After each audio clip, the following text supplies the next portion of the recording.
you came across one of my feeds and you were like in a gym doing handstands on top of boxes and all that type of stuff. Yeah. And I was like, wait a minute. I work out at this gym. I've never seen this young lady, but she's doing that in the gym. These handstands were like your thing. You're like coming out of the pool with it. You're like, yes. is that part of yoga? Is that just something that you just fell in love with and was like, this is have to be a part of me?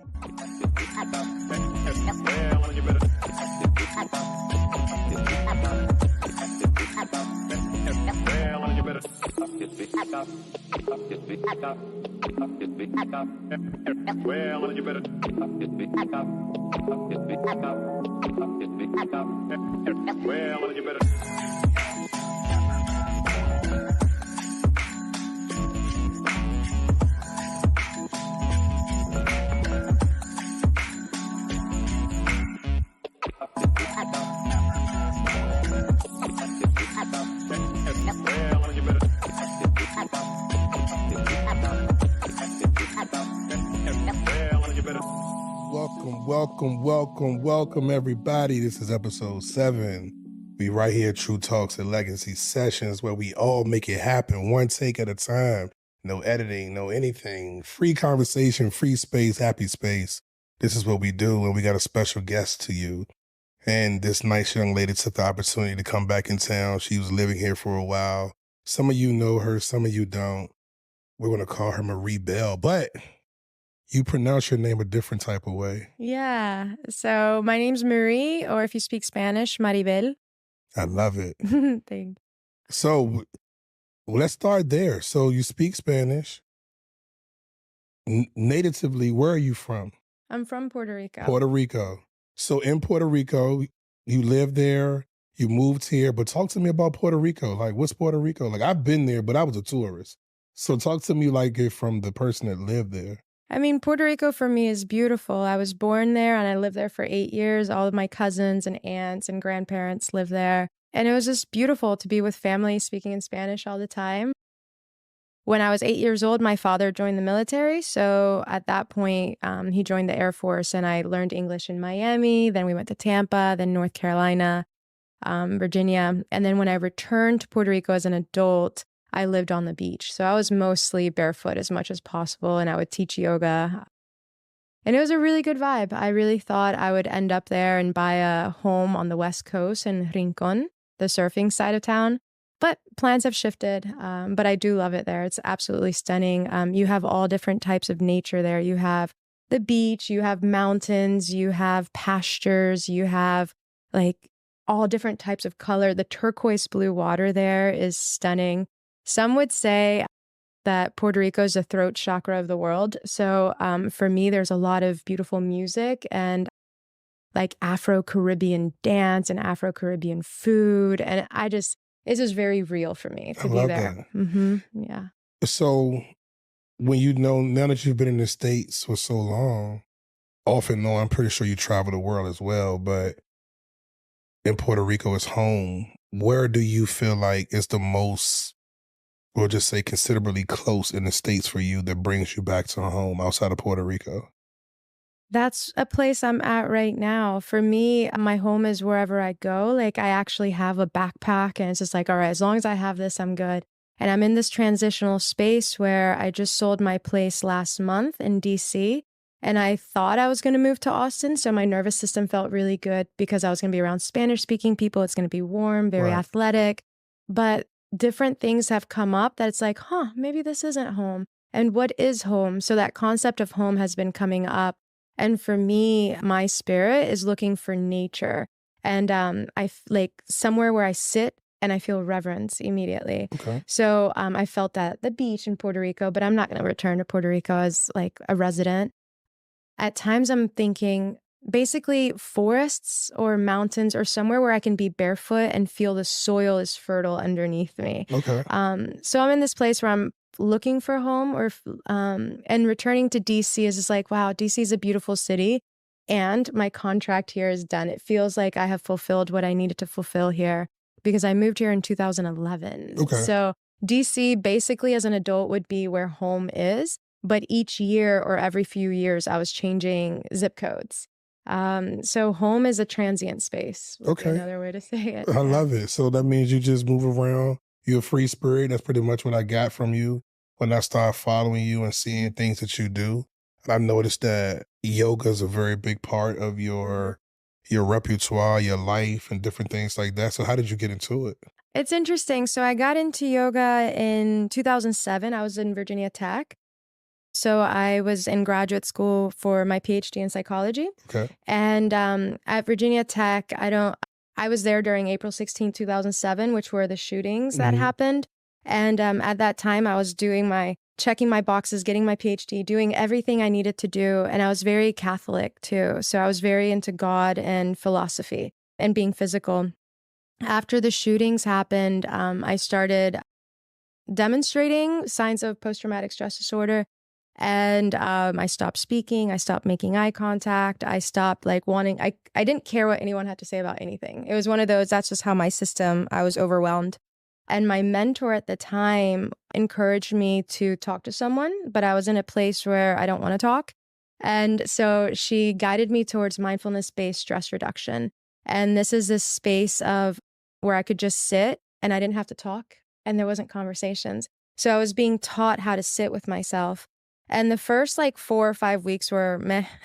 But around week 5 or 6, I started speaking. Right. And when I started speaking was mindful movement. So my homework was to take my shoes off and walk on grass barefooted and feel what the earth felt like. Was it old grass? Was it new grass? Was it moist? Was it recently cut?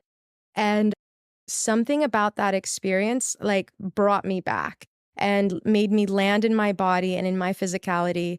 And then from there, the coach or the counselor said I should try yoga. And then from a physical, spiritual, and emotional perspective, I just connected almost right away because part of the trauma response is I dissociated and I left my body and I didn't want to be here.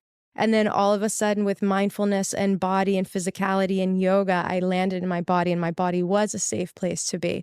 So it was multifaceted, but that's a very quick way that I got into it. And one of my lucky things is I have really good mentors or really good friends. And so I started making really good friends and having people I looked up to that I was like, wow, this person gets it. And so I found community in that way. And I found my physicality in that way. Yeah. But you've pretty much took it to another level. You are thank you. everywhere. You're teaching, you're state to state, you move around with this a lot. Yeah. And what gravitated me towards you, we talked about it one time before, you came across one of my feeds and you were in a gym doing handstands on top of boxes and all that type of stuff. Yeah. And I was like, wait a minute. I work out at this gym. I've never seen this young lady, but she's doing that in the gym, which means I started going through your social media a little bit more and noticed that these handstands were your thing. So you're coming out of the pool with it. You're yes. So now you're teaching that as well. So how do we get to, is that part of yoga? Is that another, or is that just something that you just fell in love with and was this is have to be a part of me? Yeah, all of it. So with the yoga, there's a lot of different traditions, just like in dance, there's a lot of different styles. And so I got really into one that's called Ashtanga yoga. And they're very classical, very structured, and you only learn one pose at a time. So for months, you're doing your sequence and you stop here. To me, I know nothing about martial arts, and I read a lot of Bruce Lee books, but it felt very martial artsy, you fulfill this, or you have your teacher and you stay with your teacher and you go this way. Anyways, it's a very strong athletic practice if you allow it to be. And there's just, one gets very strong. If I were to zoom out, it's body weight fitness with the guise of spirituality and tradition and comfort level with God. But in general with Ashtanga, I started jumping forward. So from down dog, jumping forward. And then all of a sudden I started finding different types of yoga, like rocket yoga was more handstandy and playful. And then once I got very serious, I started getting coaches in hand balancing and in circus training. And I just love it because almost instantly for me, I'm present moment oriented. Immediately when my hands touch the floor and I'm weight bearing, it's I'm here and I'm nowhere else. I have no option. The minute I start thinking about something else, I fall out. So it's one of these things where it's just a flow state, and how long can I stay in it? And it's not even about time when you're in it. But yeah, so I started through yoga, and then when I started getting serious, it was more hand balancing and circus training. And now it's just part of my practice. And I So feel what is your very practice actually called at this point? I mean, at this point, I just say body weight fitness. When I've traveled, I was in Bali, I would do gymnastic strength training. And I just love when people are very good at what they do. And if I find someone who's really good at what they do, I just train with them. And in Bali, it was gymnastic strength training. In the United States, it was hand balancing. And at different time points now, I want to get my muscle up, for example. So if I have to go to a CrossFit space for that, then I'll do that. But I don't really identify with any of them as my own thing. But body weight fitness, which is basically everything. That includes rock climbing, that includes pull-ups, that includes handstands. I do have my practice of yoga as well, but I wouldn't put it under one umbrella. At this point, I'm more omnidirectional, where my base was Ashtanga, and then I add in all this other stuff based on how I feel. So it's intuitive or embodied practices. Wow, that's deep. It's beautiful. Oh, thank you. Is there something in particular that speaks to you? It's just, I'm a personal trainer, so I'm an educator. I'm a person that's thinking about either health inside out, or I'm thinking about aesthetics, so I'm thinking about the muscle origins. How does a person's, when a person checks in with me, I look at their body and I figure out their imbalances based on how they're structured. I look at where their muscle inserts into each origin and different things like that. And that's how I build your program. When I'm thinking about their food, I'm thinking about the course of their day. I'm looking about their lifestyle. So I'm building food plans based on how you actually operate to get you to be more optimum in your day, right? You're taking everything you've learned, and I do the same thing, but it seems like I have way more structure to it, and you have an opportunity to just play on the playground, free space. That's dope, because now your life isn't constricted to something, which means, yes, I travel a lot, but I'm traveling to the gym that's going to help optimize my client. You can make everywhere your space. I think that's more incredible than what I do, because yes, I live in my passion and I don't want to change it, but to be able to hear another person live in their passion and be more freer than me, that's amazing. Because I'm pretty sure when people look at your Instagram, from what they can see or you allow them to see, and I tell people all the time, man, social media is what the person wants you to see, but you show a lot in Instagram and your social media. You're showing freedom, you're showing your love, your passion, you're educating, you're doing a whole lot of different things in one arena, and it's really what you do. That's hard. Oh, thank you. Yeah, no, for me, I thrive with structure. So whether it's an institution, education, a system, and then eventually, it's art. So an artist can make the environment part of their art, part of their work. And so there is that artist piece to the athlete or to the philosopher, for sure. Yeah. Yeah, it's just interesting, just even listening to the small tidbits of where we just started. I would have thought, I would have never thought, oh man, she went to Virginia Tech, she's a Hokie, she did this. I don't see that, and now to hear it, it gives me more depth. It's okay, she went to a good school, she learned this, all right, she came out of it, she went through some things like other people in life, and now she found her happy space, and then outside of her happy space, it came from rebuilding who you were. Most people don't have that story. If you look at your athletes in the world, it was, I had to do these things to get out of my environment, or I was a gifted person, so this was my only path. You found your path going through a traumatic space. Okay, I don't want to do this anymore. Somebody's like, hey, you might want to try this. You might want to do this.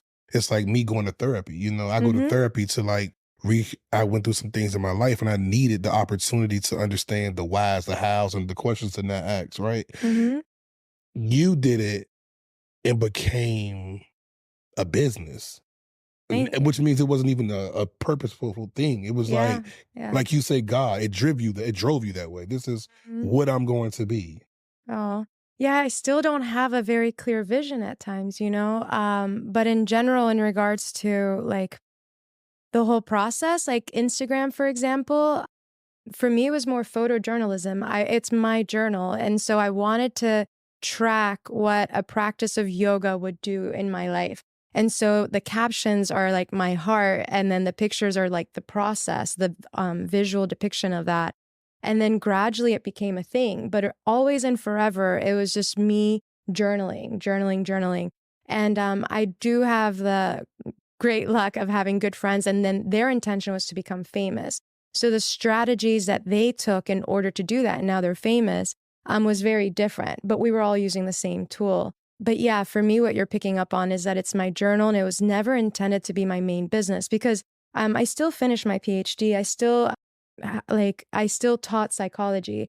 So when I moved to DC, I was working for the US Department of Education. Yoga was my side thing. Yoga's what I would do at 7 a.m. at 7 p.m. as a student, because I was working like 7:30 a.m. to 7 p.m. and I hated my job. And then I accidentally quit, and I had a teacher training certificate. I was a yoga teacher certificate. And so that was just a hobby that I just like, getting good at things behind the scenes, or understanding why the practice is working for me, or figuring out how to sequence my own classes. And so what happened when I accidentally quit my job at the US Department of Ed is I started teaching yoga as a side hustle to pay my groceries. And then I got a job at George Washington University teaching psychology. And so being a doctor was always my first and foremost thing. I always wanted that part.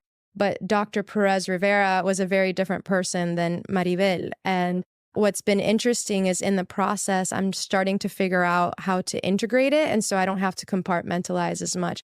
But my Instagram was only yoga, was only journaling. And none of my students at the university knew my first or middle name. They just knew me as Dr. MB Perez Rivera. But yeah, so you're picking up on the fact that it was never intended to be a business. And I'm still, at times, I don't do things the way most marketing strategies would, or the way most people who want to get big. I don't do it that way. And it's not good or bad. But your Instagram is definitely, Yeah. now that you put it, it's definitely a journal. Mm-hmm. Because Yeah. you're showing everything. You're showing the vulnerability. You're showing Yeah. you're showing happiness. You're showing failure. You're showing, hey, today I'm going through this, or at this moment I was going through this. I noticed that you love water. Yeah. I'm a water baby. You like, every time I turn around, you're in water. Yeah. Like a lot. But this is what I have to know.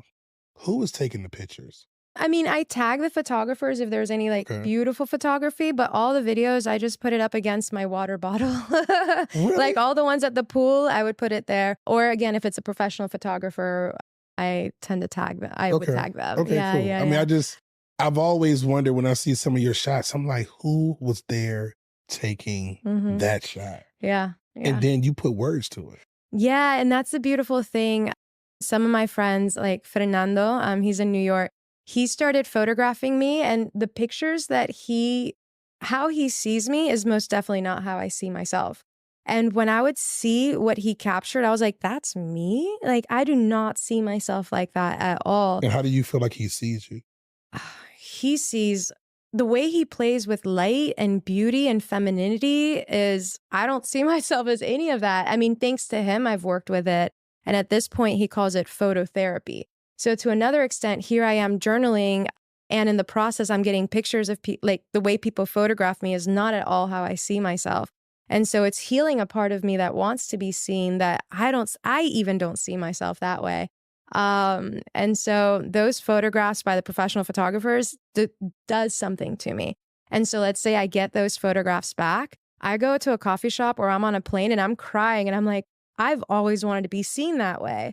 And so whatever emotion is evoked in me, I start writing. Okay. And so often most of the captions for my content is based on me seeing the content and being like, that's me. It's like a whole different person, but it isn't, because I know it's me. So you'll also get to see the process of me seeing myself and speaking from a different place. And the whole vulnerability piece is also something I'm consciously working on, because I do have something to share and I do want to share, but sometimes I am protective, or I have anxiety, or I'm trying to figure out how to navigate that. And you get to witness that on Instagram. Do you follow a specific type of eating regimen? Yes-ish. I have a template. So I was vegan and vegetarian for 12 years, and that was part of my identity. And it was also like very moralistic. And then I got very sick in 2013, 15, around there. I started having what in the United States they call Crohn's disease or autoimmune disorder, ulcerative colitis. And so I was always purging and always sick. And I ended up being put on a medicalized ketogenic diet. I tried to go vegan ketogenic, but that was bullshit. That was bad, because my body was having allergic reactions or sensitivities to soy, to gluten, to legumes, to nuts, to hemp, to sugars. And I was like, I'm allergic to being vegan. I'm allergic to being vegetarian. Anyways, I got put on a medicalized ketogenic diet, and instantly I started seeing different results. So like I hadn't realized that I was used to having foggy vision or like brain fog and like these low grade migraines on a regular basis. And the minute I ate salmon, I cried all day that day. But the minute I put salmon in my mouth, it was like, my whole system like cleared. And so I couldn't deny that my body was malnourished and my body was depleted. And my body started thriving off of medicalized ketogenic, and it was specifically animal protein. Fast forward, anything that works for me, I try to get good at. So I did functional medicine, nutrition, and now I'm a health coach for that. Answering your question, long story short, I'm on an ancestral nutrition. I'm on mostly paleo, like high functioning athlete paleo template. So I eat a lot more animal protein. Most of my meals, all of my meals have to include some form of animal protein. And it's not because I'm rigid. It's mostly because I don't like feeling bloated, or I don't like feeling like headachy or gassy. And my body is very sensitive. So if I eat a croissant in the morning and I haven't had anything else, I'm like, I feel weird. Whereas if I eat 3 eggs and sausage and cheese and avocado and full fat milk in my coffee, I'm like good to go. Wait a minute. So yeah. You still drink real milk? Oh yeah, I only do real. Why did you ask that? So most people have migrated to the almond milk, or they've migrated to. I don't like processed stuff. That's fine. That's why we're here. That's why we're here. How funny. So do you do almond milk? I do. Okay. So I haven't had, as we would say, real milk in probably a decade easy. What were the effects for you or shifts for you?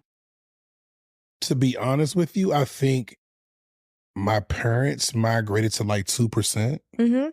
And then as I got more knowledgeable about the field that I'm in, I just removed dairy a lot. So do I still eat like the cheese every once in a while? Yes. Do I eat a pizza? Of course. Cool. Who doesn't want that? Yeah. But I'm not the milk part of it. That's why when you said it, I was like, hello, wait a minute. Yeah. So have you heard of A2 milk? I have not.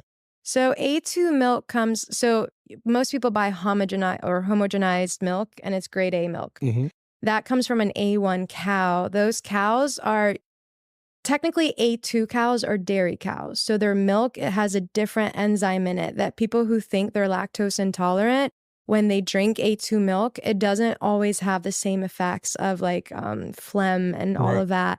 Most humans are drinking A1 milk and then having negative effects to that, because those cows aren't dairy cows, but we don't decipher because we're living in a fast-paced culture. So I drink A2 milk. It's still a cow. And it's where are just you buying this milk from? The normal? Yeah. I mean, if you're in DC, it could be Safeway. I mean, Whole Foods has it, and I buy it from the glass jugs, and it's actually cheaper than the carton milks. But yeah, so I tried A2 milk and it works for me. But yeah, I try as much as possible to be full fat, whole, and then animal based. Okay. Yeah. So gotta ask then, what's like eating out for you? Well, Mexican and Japanese go really well. So I would have like, so I would just mostly eat I I'm very funny. I just eat the meat first and then I eat the rest later. So like I might get carnitas at a Mexican restaurant or the fajitas and I just don't eat the tortillas because by then I'm already full. Or I get guac in that. I'll eat sushi. I like burgers and sweet potato fries. And then I cook most of my food. Yeah, me too. Okay, cool. I just wanted to know. I mean, that's why I said learning is everything. I love to learn. So as soon as you said fat milk, I'm like, wait a minute, she's drinking real milk. And I guarantee you, if you outside of the space you live in and you talk to the people that I move around with, it's almond milk. It's some people doing soy. Maybe 2% every once in a while, but I'm pretty sure the population has switched over to almond milk. Oh yeah, for sure. You know, so that's why when you said it, I was like, okay, cool. Yeah. I've noticed that you also are lean because you do show your body when you can. So do you feel like your leanness comes strictly from the way you eat, or do you feel like it comes strictly from the way you train? I mean, it's a combination of it all, of course. But yeah, the fact that I eat mostly, like I make sure to have a certain amount of protein and I don't count my macros and stuff, but as a whole, it's clear I'm getting like what I need in animal protein. I don't bloat as much or it's not as hard for me to stop eating. If and when I'm on someone else's diet, we're eating a lot more breads, a lot more chips, a lot more starches. I gain weight. Like I gain weight easily. I lose weight easily. But if I'm on my regular diet, my body weight stabilizes at that point. It's also I walk 10,000 steps a day. I'm trying to sleep well. I hydrate very well. And so the staying lean, I would say, is a lot of animal protein, walking 10,000 steps a day and drinking water. And then if and when I get my protein on point, of course I'll have a cookie. Of course I'll have a croissant. Like, of course I'll have all of that. But that's secondary. And when I coach women and their diets, I'm like, what are you doing? Like, why are you eating toast and yogurt in the morning? Like, what do you think is going to happen? And so I'm a very big fan of having a strong breakfast of eggs and cheese and sausage and everything I mentioned. And then from there, everything else follows. People, did y'all hear that? See, I talked about this all the time. I go, hey, when you wake up in the morning, you need that balance. You need that food that's whole when you wake up. But today's world wants convenience. They want the toast. They want the yogurt because it tastes good. It feels good to them. And it's been branded as like healthy and low fat and low calorie. And it's just like, but that isn't like your body isn't getting the essential vitamins and nutrients it needs. Most women I coach are at like 30 grams of animal protein max per day. And it's just like, what are you doing with yourself? You know? And they're like, well, I'm having a salad for lunch. And it's just like, no. I said it all the time. Yeah. So my theory is there is no such thing as a salad.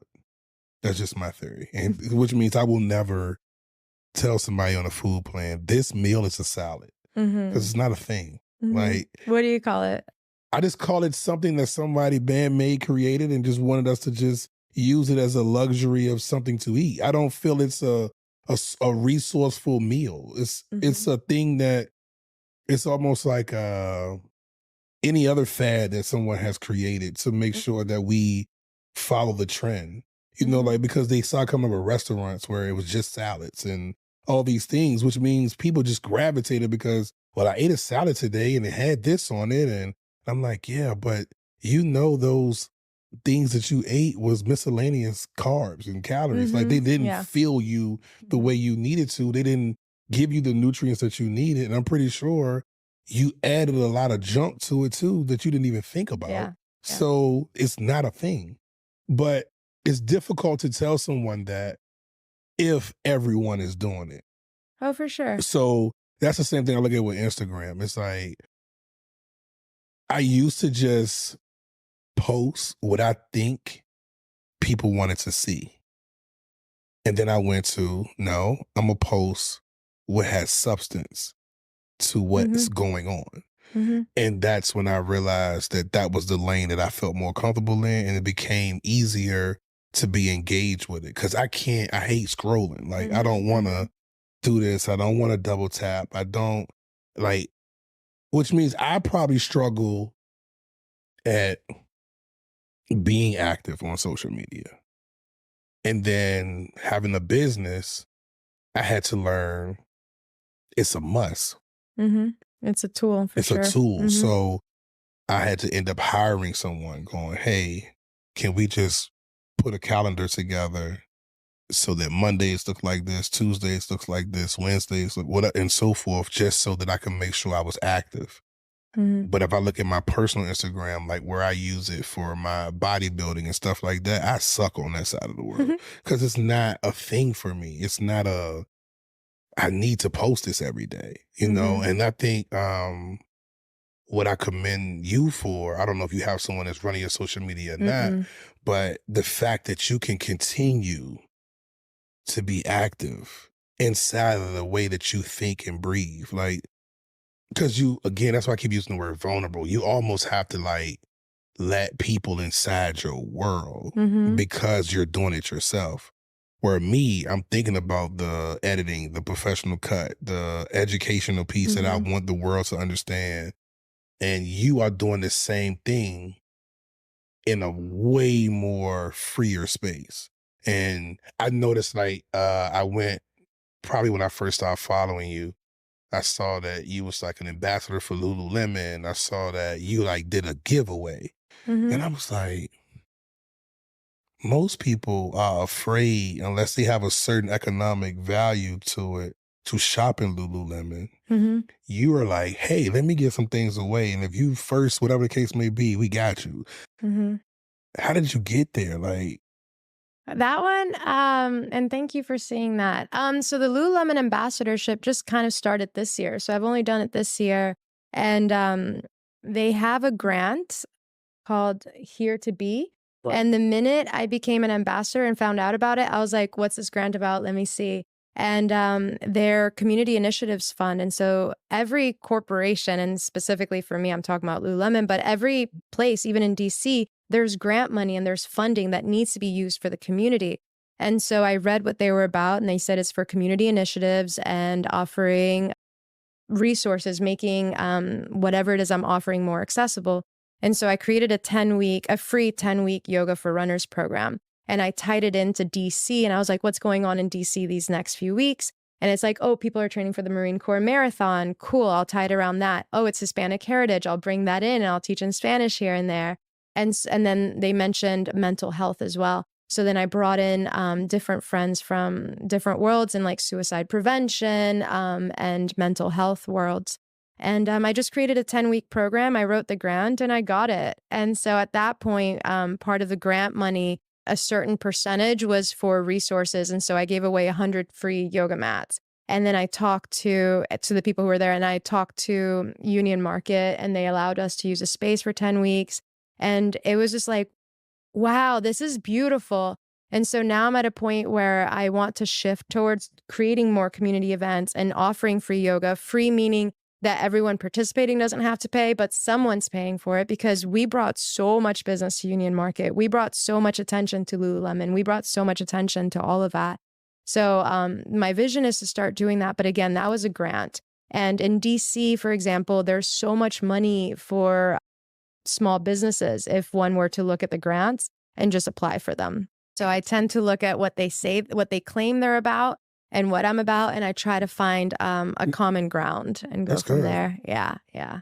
Well, being that was your thing, but I get that sense from you anyway. I feel like you are a community outreach, resourceful. I want to be. Right. Yeah. I get that energy from you as well. Then I saw you was going to be having a retreat in Puerto Rico. Yeah, yeah, yeah. So I can tell everybody, if you haven't seen it, please go just click the link just for me, because it's so well laid out. How in the world did you how did you start it? The retreats? Yes. Okay, so like a really quick business model that I follow is, first, like let's say I want to be a traveling yoga teacher. First, all I'm trying to do is break even. Then maybe I'm trying to make a little bit of money. And then I'd like to do it in such a way that I can step back and watch it go. And so I first started breaking even. And what happened is I travel, and really good people were like, I want to go to Puerto Rico with you, or I want to do what you're doing. I just wouldn't travel solo. Whereas for me, I only want to travel solo. So then I started finding these spaces, and I was like, I would see how much a villa would cost for 4 days or 5 days or whatever. And I do that divided by the number of rooms, and that's how much I would charge. So I wasn't paying myself, and I was keeping it very low. So I started very low price, breaking even maybe in like 2013. And then gradually it started to build, and I realized it was a vibe because my friends who go on other retreats, they have very different experiences than they do with mine. Like, I put so much thought and heart and curriculum planning into just 4 days, whereas a lot of people in the industry, they're just charging more for a vacation and teaching a normal yoga class in vacation. Whereas for me, I'm creating an entire curriculum. And in the mornings, we're going to do this. And in the evenings, we're going to do this. And it's going to tie to the previous class. And I'm masterfully, like, I'm weaving an entire experience. So at this point, I've shifted from just teaching a yoga retreat to curating an experience that for people is like transformative. And I like bringing people to beautiful spaces, whether it's Puerto Rico or Banff or Bali, and grounding down in practices, but also connecting to the people who are there. And what's really cool is I attract really amazing humans to the retreats or to the teacher trainings where then they become friends. And they're like, you need to come here. So it started just being, again, breaking even. And then eventually it was like realizing that what I'm doing in my retreats is much more transformative and healing and intentional. And so it's an experience. And then at this point, the people who have attended my retreats before come back and bring their friends or tell their neighbors. And I'm shifting to a point now where for the November retreat, I haven't advertised it yet, is going to be invite only. And that's exactly what I want to do because I'm starting to get more protective of my energy and I just want good vibes. Yeah. I think you have a struggle with that. So I was reading through it and it's so many different elements to it. And I also have to ask, how would you invite someone at this point? And the reason why I'm asking that is, do you ever struggle with people feeling like they don't know exactly what energy to bring to the retreat? No, I haven't had that. I haven't had people worried about what energy to bring to the retreat. If anything, if there was someone who I didn't think was a good fit, I would reroute them to a different offering that I have, maybe like an online training or the public classes. In regards to the invites, what I do is kind of like what just happened is if I'm having a good time with someone or I just taught a really amazing class or I actually like this today was something was different, I might announce it right then and there. So again, I give preference to the people who have actually worked with me and like made eye contact. And so that's how I do the invites. And then eventually maybe I post it online. Just to fill it up once it's all said and done. Yeah. I mean, you definitely have a engine going and it's working. Like it's a situation where I can say to myself, you know, the word I would think that comes to mind is you're an influencer for sure. That is true. You are definitely an influencer. And that word used to be really triggering because I didn't want that. You know, when I shared about my friends, it was 3 of us who started with Instagram at first, like just playing around. 2 of them were like, I want to be famous. And so they were posting 2 or 3 times a day when it first started. And I was like, I want to be well regarded. I just want to be respected. And I want people to know that I'm actually like practicing because my practice is currency. Whereas a lot of times the influencers aren't actually practicing. You're right. A lot of influencer personal trainers online, they're just kind of filming, but that doesn't mean that they themselves train or they themselves are eating what they're telling you to eat. And so I was very cautious and distant from that word. But recently I'm like, yeah, I'm that as well. You are. I'm that as well, for sure. And now that I'm consciously bringing that on. Your influence is just different. That's all it is. It's not and it's funny because from a person from the outside looking in, meaning myself, it rides a very heavy line. So you have the influencers where, and I'm speaking from like how a male looks at a female. You know, you have the influencers where you just like, whoa, it's just her butt all the time. It's it's that, and the third. Then you have the influencers where you see them doing like we'll just say the crazy workouts, the partner workouts and all these different things where they just, you know, it's like, oh, that's cool. I want to try that. But then you have all of that, but in a different light. Like, you actually touch sensuality without making me want to ask another question. Whereas I'm pretty sure the other women getting all the DMs, asking the weird questions, because their platform looks totally different. Where your platform is like, wow, that's beautiful, but I'm good. I saw just enough. I don't need to ask the other question.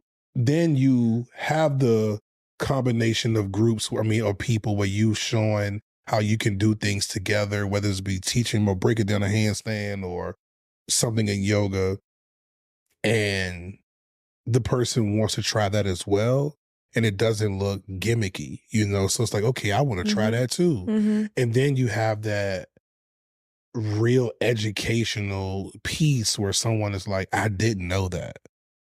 Okay, I might want to follow this particular protocol as well to get better. And I think that's where I'm like, wow, that's what drew me in. Because it's like she figured out how to touch all the things that people need to see on Instagram and still have a niche where it's like, no, this is mine. Thank you for saying that, because I have consciously gone back and forth on different things, and I consciously don't post this or do post that. And I have had issues in relationships where someone would say something and it made me like, oh, people only follow you because you're wearing shorts or whatever. And it's just like, I don't know if that's true, but like, that was really mean. And I hear that at times, and I'm like, no, I'm wearing shorts because it's 100 degrees out. Right. And so I've consciously not hidden that part of myself. And so, yeah, what I do is much more organic. And that's why I don't feel as bad. I'm like, well, I'm in Puerto Rico, or I'm here, or, and at times I also think of the hand that we are dealt. And if I have this skill set in psychology, or this skill set in my body, or I look a particular way, like, yeah, there's a reason for, like, if one can package it and harness it in a way that for me is at my integrity, I'm going to do it. And so a big piece I've consciously been working on, and I still do, is shame. And like this, how quickly I feel shame about other people's projections of what I'm doing. And I think that's also why I do a lot of my things in private. So you see that I'm practicing by myself, and I'm like, that's how I practice. That's what it looks like. Or this is me at the pool in Puerto Rico. So it has been something I'm consciously working on. And I do know, again, there's certain strategies I would take if I wanted to be like super famous right away. But I have been checking myself at times with that. So it is this fine line I'm walking, and it is definitely organic. And you even mentioned about social media stuff. I've never hired someone to run my social media.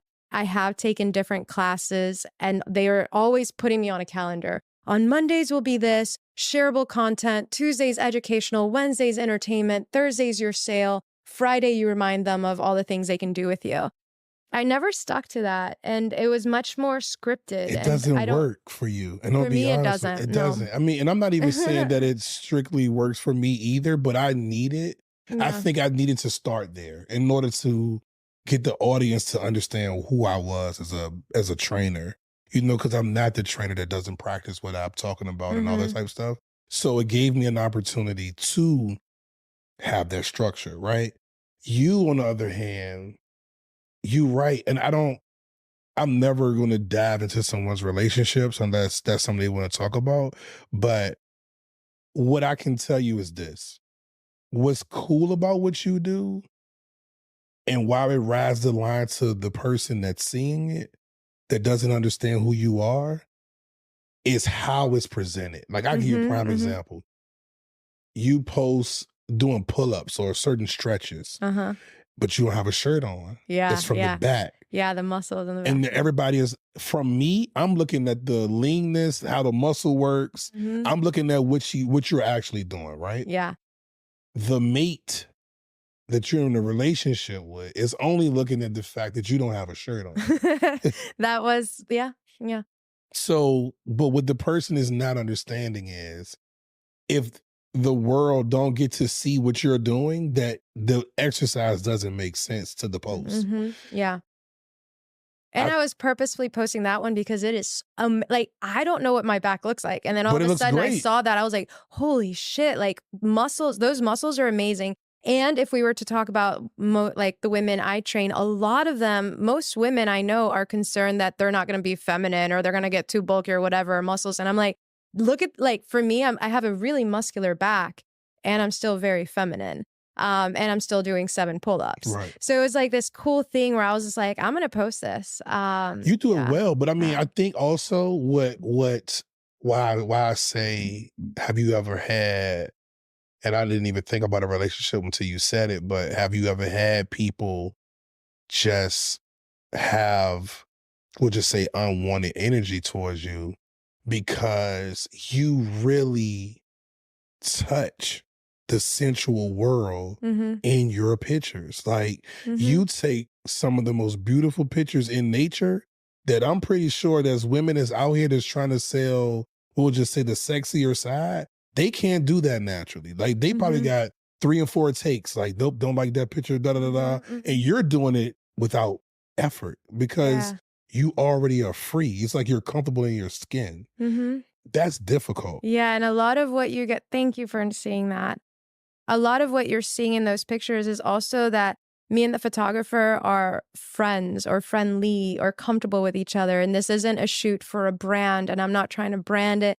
This is just like, you know what? I'm really grateful and I'm in Puerto Rico. Let me work with a Puerto Rican photographer. Or, you know what? One of my friends that I met in India years ago is becoming a professional photographer. Let me bring her on and have her work with us. So yeah, a lot of times, yeah, that's what you're seeing is the relationship between me and the person photographing me, or the way that they see me. And also at times I'm working with people who I think are so talented and don't know it yet. And that is one of the things with me, especially when I was teaching at the university. I like working with minds who are realizing their potential, and I see their potential.